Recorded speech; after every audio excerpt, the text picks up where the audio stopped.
China is divided.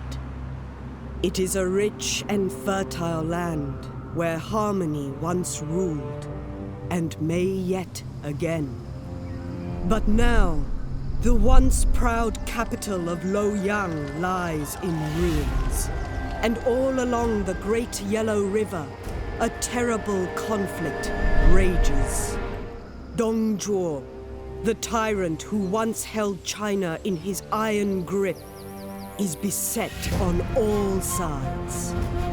A coalition of warlords has formed to defy his rule. The wise Chancellor Cao Cao, the noble Liu Bei, and the great General Sun Jian have combined forces to thwart him at every turn. However, it is a marriage of convenience. Even now, the cunning Cao Cao looks beyond the fall of Dongzhuo to his own future conquests.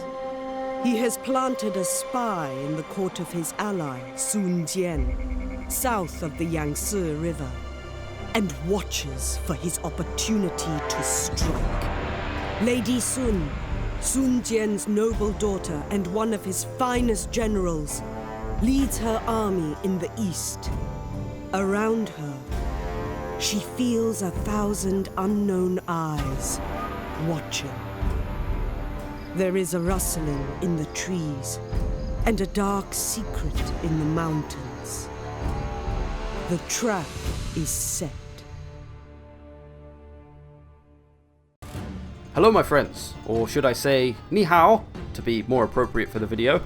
That's hello in Chinese for those of you who aren't Chinese, which is probably most of you. Welcome then to an early look at Total War The Three Kingdoms. First of all, I'd like to thank Creative Assembly for inviting me to an event recently, along with a bunch of others, to try out the game for the first time and capture this footage to give to you good people.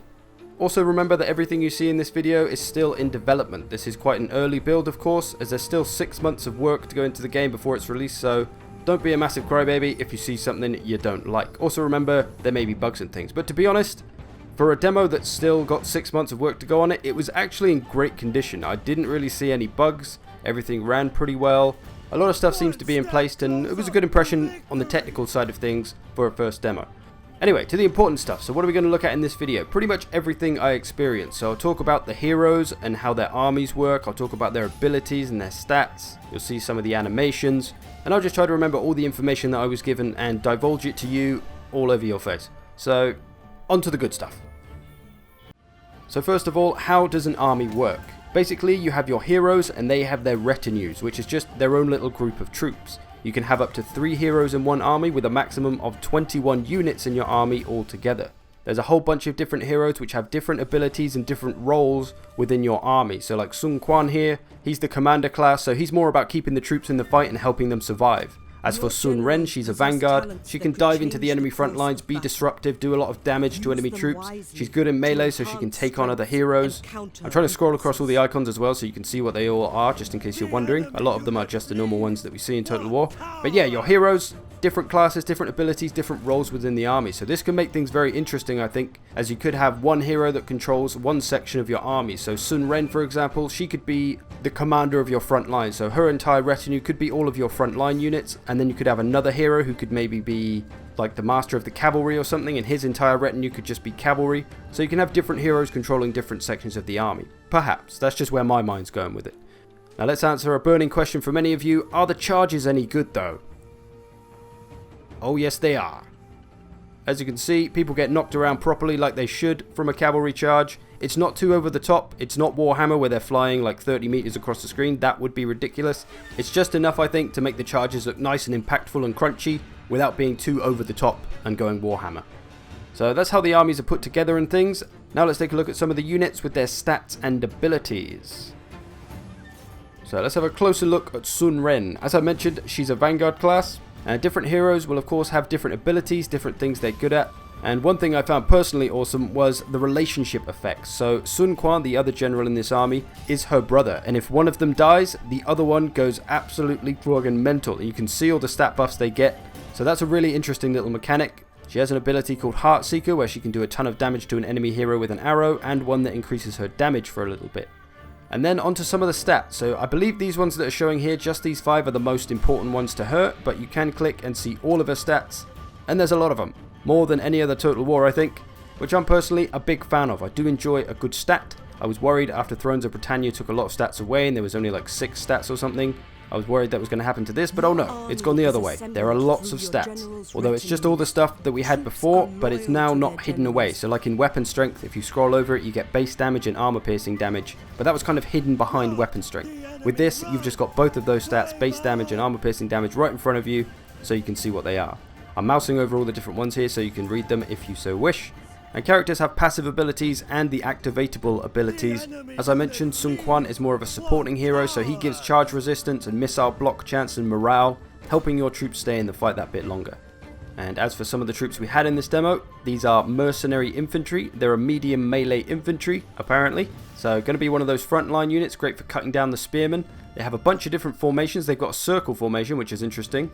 Loose formation, a shield wall. I'm really glad to see that back. I used to love using shield wall. I was sad that it wasn't in Warhammer. But yeah, glad to see a lot of this stuff back in the game, and even on a simple Mercenary Infantry. You can see that looks pretty cool. Even if it has no practical use, I'm just going to walk my army around and do that. I can't actually move like this, but it still looks cool. Onto one of the cavalry units we've got. Another quite simple mercenary unit. But again, we've got a couple of formations. Loose formation, wedge formation, and good old diamond formation. So nice to see all these formations back, and they of course give stat bonuses. Same as the Mercenary Infantry ones have. That circle did have its own stat buffs and its reasons for doing it. It's not just looking pretty. And it's hard to say at this point what's good in terms of stats, but I'm going to guess the color coding of the stats, the green, yellow and red, is trying to tell you what a unit's good at. So it's nice to see all the stuff on the unit card as well. You get a little explanation of the unit. It tells you what kind of unit there are, what their role is, what they're good at, what they're bad at, what they need to watch out for. So it's nice that CA are making a bit more of an effort to explain their game to people, as it is very complex and deep, and it really doesn't get explained very well. That's kind of why people like me are around. And then we've got a heavy spear infantry, the Protectors of Heaven. Obviously going to be an anti-large unit of some kind, dealing with that cavalry and all the monsters. Jokes, there are no monsters. Or are there? We don't know yet. Or do we? Ho ho! We do! There are dragons! Azure dragons! Maybe not what you were expecting. These are Azure dragons. They're a heavy spear infantry, but they're also archers. So a nice little combo infantry, like Lothan Sea Guard for example. And you can see they have an option here for a mixed missile stance, which will make some of them fall back and get their bows out, while the other ones stand in front with their spears and protect them. Which sounds damn awesome. I didn't actually capture footage of it. I wish I did. I should have. I'm a tool. I'm sorry. But that's all the units we got to play with in this demo. Now, what of the actual battle itself? Well, the battle we got to play was an ambush battle, where we were the ones being ambushed, so you had to react quite quickly, and our axemen did most of the killing for us. They're pretty good at getting through this enemy infantry, and our cavalry was able to flank round, take out the archers pretty quick, and then get some hammer and anvil on the go, because these spearmen weren't going to do too well against a lot of these swordsmen, so they definitely needed some help. But the first part of the battle was quite easy, and the enemy lord there, that you can see with his little face on the map, he was quite easy to deal with. He was just a strategist, so he wasn't any good at melee fighting really. So this initial part is quite simple, and then you get the option to either stay and fight the reinforcements that come after you in this ambush, or you can even retreat. You actually have the option to just leave the map and not fight anyone if you want to. I could have even tried to avoid this whole first army and just try to get to the retreat point, which I think is a really nice mechanic, because it's all about trying to protect those important heroes that can be really a vital part of your empire. And permadeath is real in campaigns. It's not like Warhammer where you get wounded. If your hero dies in battle, he is done for. She is done for. They are dead for. Yeah. So there's really an emphasis on looking after your heroes. You can't just blindly charge them in. They are powerful. They are single entity powerful characters, just like in Warhammer, but they are not invincible, and they will die and be gone forever. Just like this guy. Boom. Down he goes. Gone forever. See, he was not a melee character. He went down in about 2 hits from her. She absolutely ran him through. So yeah, while there is the element of single powerful characters, which I know a lot of historical purists probably aren't going to like, but the threat to them is very real, so you do need to be careful with them. And of course, if you didn't know already, there are 2 modes to this game, classic mode and romance mode. So if you don't like any of this single character powerful stuff, you can get rid of it by just playing in classic mode. So historical purists are covered. And you may have just noticed there that Sun Ren, she ran into that unit and she went straight through it. She ran through it, cut a few down on the way. Now she's diving into proper melee combat with them. But that's how powerful these heroes can be. They can cut through front lines and just go through. be disruptive and be an absolute nuisance. Used one of her abilities just there. And you can see I've moved my army up towards the kind of extraction point, if you will, and an enemy reinforcement army has come to get us. The little escape point is there on that black and gold symbol. We've got to try and get to that, but there's an army in the way. There's a new hero that's come to get us. We've got to watch out for him. He's got a bunch of spearmen, a couple of swordsmen with him. And of course, this footage I'm showing you is after I played the battle a couple of times. So of course I know what's coming. But let's talk a little bit more about good old dueling, as I'm sure that's something people are interested in. So you can have, I guess, any of your characters. I could choose either of these two to duel with, but I'm going to go with Sun Ren as she is the better melee fighter. I'm going to click duel and I'm going to go for this guy, Zhang Liao, who is actually pretty dangerous as he has like a double-handed axe. So he can put out some damage. We managed to knock him off his horse there. You can see they engage in the duel. One of them tries to knock the other one off the horse basically, and then the other one jumps off the horse. And then they engage and they have a showdown. And I'm going to anticlimactically do the rest of my army before we watch the duel. But I try and make it like how a real battle would be, so I'll try and issue all these orders real quick. And so they're just going to have their own little melee fight. And no one will get involved, and none of the enemy units will, none of my units will. They can if I want them to. I can click attack orders, but there are penalties for doing that. Because if you break up that duel, that's not good. If you're the one, if your side is breaking up the duel, there's negative penalties for your faction. So it's of course very dishonorable to do such a thing. So these two are throwing down. Got to try and make use of her abilities to try and help her win, because he is a pretty tough opponent. You can see we're beating him so far. We got more of his health off than he has ours. Most of my army still moving up as well. And another thing about duels is that duels will depend on the character's relationship to each other. So in this case, we're obviously enemies. They've ambushed us. They're going to try and kill us. That guy is my enemy. I want to kill him. But in certain situations, you may be fighting family members. And family members may not necessarily want to kill each other. So they'll just defeat each other, but they won't actually kill each other. They'll just, I guess, demoralize them a lot or wound them heavily. But they won't actually kill them because they're brother and sister, father and son, long distance cousin twice removed. Who knows? They may have relationships that will change the outcome of duels. So that's again another interesting mechanic and something that adds to the depth of your character's story. And that's what they're really going for, is to try and give your character deep story throughout your campaigns. You can see here Sun Ren is kicking the absolute scheiße out of Zhang Liao. And we do actually have the option to retreat from this duel. We engaged it, but we can retreat from it. You can see the button in the top right there. So if you go for a duel, you can get out of it if it's not going your way. But of course, this is very dishonorable, and there are penalties for it. There's going to be big morale penalties, I guess, in the battle. There could be more stuff in the campaign where you get the reputation as a coward, perhaps, if you keep running away from duels that you get into, maybe. I'm not 100% on all of that stuff. I just know that there are penalties, of course, for retreating and for, I guess, losing a duel other than death. If you get one of the ones where death isn't the option at the end and you lose, I guess that has some bigger consequences than just losing in that moment, I think. But we'll see.